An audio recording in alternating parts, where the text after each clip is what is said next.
Keeping up to date with Major League Lacrosse and your favorite team has never been easier. Get all the latest news, highlights, and scores right to your smartphone with the new apps powered by Sports Authority. Download yours today.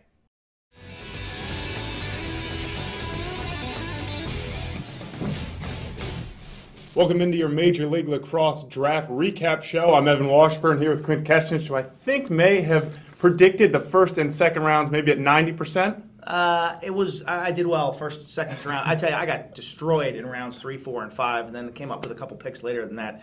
I thought from a predictability standpoint, the GMs and coaches really stayed true to their wishes in those first 2 rounds, and then after that, it got pretty confusing.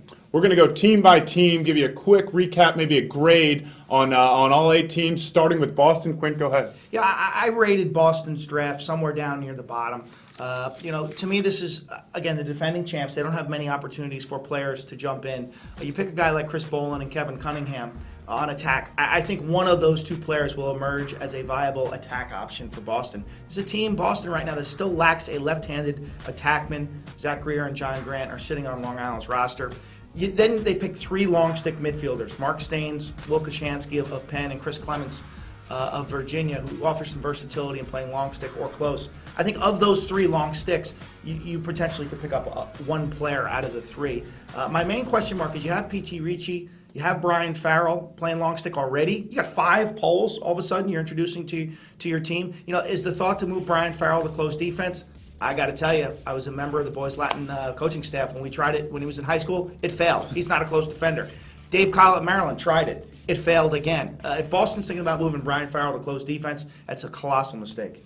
Chesapeake, at number 5, they pick up C.J. Costabile. He's a playmaker at long stick midi. We saw what he did in that championship game, giving them a game-winning goal. I thought that was a great pick. I think they need that dynamic playmaker in between the lines. You've had questions about his ability to guard the ball, but we've seen in the MLL, Joel White's a great example. You can still see a lot of success at that position. And then when I look through the rest of their draft, attack, I think they did really well. I think McBride's and Matthew Gibson's a name to keep your eye on. I got a chance to call one of his games in the Ivy League, and he's a player, and he will not be overwhelmed by the physical nature of this game. My only question, and I know you're a big fan of Fiorito, but a pick that high for a goalie that will probably be your backup. I mean, I remember Dave Cottle mentioning to you that Kip Turner is a guy they do feel confident going with. So that's my really only question with the Chesapeake draft. So I'd probably give him around a B or a B+. Yeah, I would agree with that. And C.J. Costabile offers some securities. Alex Smith's coming off that elbow surgery, I believe Tommy John surgery. All right, currently we seem to be in agreement about Chesapeake. Charlotte. Yeah, Charlotte's a team that did really well in the expansion draft. I don't think they had as strong a collegiate draft. Again, they only had 6 picks. I rate them somewhere. I think they picked up maybe 2.5 players. Justin Turry is a guy who can fit in, left-handed midfielder out of Duke. He's not going to beat you off the dodge, but to me he's a really good and versatile midfielder as far as catching and shooting the ball from mid-range. Mark Manos, who knows, he could be the starter in Charlotte, Drexel's goalie. And then Chris Bachlett's a guy who's put up too many goals, back-to-back 40-goal season, right-handed finisher, could fit in well with that outstanding attack they have in Charlotte right now. So, again, they only had 6 picks. I can't rip them for this draft. I think they did okay. Somewhere around a B grade I would give them. Interesting to see an expansion team go into a draft with so much already. Denver's next, and they made a big splash right before the draft, trading away Max Seabald to Long Island for that 4th pick, and they got Mark Matthews, the All-American attackman out of Denver. An impressive player. We saw what he did leading that team to the Final Four. They also pick up Colin Briggs, the midfielder out of UVA. And when I look at this team, I think they had a direction in mind where they said, to the point that this isn't a deep draft, the talent's in the first round, we need to get 2 players that we can count on in that first round, and Max Seabald obviously wanted to head back to New York. So I think that was a successful pick. And then Tom Solitano, you mentioned, is a physical defenseman, 6'4", 210 out of UMass, and they have an aging defense with Lee Zink. I think he could come in and play. Yeah, I think Denver did well. They netted, in my book, 3 or 4 starters. They lose Max Seabald. So that lineup, Denver's lineup is going to change radically in 2012. Turn our attention to Hamilton. Jody Gage, their GM, I thought last year with one of the best draft classes in league history. Comes back this year, not as strong a group, although the window for playing time in Hamilton is very, very small. The biggest plus was that they pick up a starting defender in Chad Wiedemeyer out of Princeton. This is a guy who will really strengthen their defense down below as far as his ability to cover dodgers from X and feeders from behind the goal.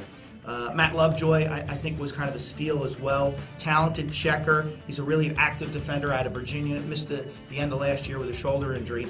And then Jerry Riley, short stick midfielder out of Georgetown, a real steal in the last round. My only question mark for Hamilton's draft is midfielder Jake Bernhardt. While I like Bernhardt and believe he can be a role-playing midfielder in Major League Lacrosse, if you go to Maryland's practices and you watch him play, Drew Snyder is Maryland's best offensive midfielder. Let's move to Long Island. They had the first pick, and no real surprise here. They took Rob Pennell, and we're in agreement he could be an all-star in this league. But when you look through the rest of their picks, some questions. Sam Bradman at 18, I think you could have probably gotten him later in the draft. I do think he will be able to play in this league. 130 goals in 3 seasons at Salisbury. Again, it's Division III, but he is a playmaker, and he won't be intimidated by the bright lights of the MLL. But through the rest of their draft, Kyle Moeller, defenseman at Stony Brook, I've called a couple of his games. He's a big guy, but he struggles sometimes guarding the ball and off ball, so that's a worry. Charlie Street is an All-American, but he's coming off an ACL, so you don't know what you're going to get there. It was a team that was in my losers, Quint. I know you had some thoughts and some questions about their draft picks. Yeah, I do, and you know, again, it's very difficult for us to predict how these kids are going to do this spring as seniors, and that's always kind of an X factor, whether it's injuries.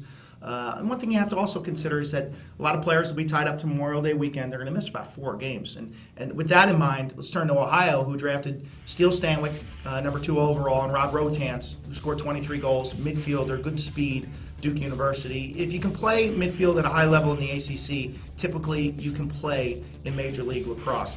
I like Anthony Biscardi. All word out of UMass from head coach Greg Cannella is that this kid's tearing it up. Really difficult to cover. He was this year in the fall. So there are 3 players. That's where the question marks for me arise in Ohio. Again, Steele Stanwyck and Rob Rotance likely to miss the first 4 games of the season. UMass is going to have a good year this year. And then after that, I got a lot of question marks. You know, Billy Eisenreich of Bucknell, good player. Alex Demopoulos of Denver, good player. Questionable speed. Bobby Eilers, midfielder, Syracuse. Will he bust out this year and score 20 goals? He could. The kid's a giant.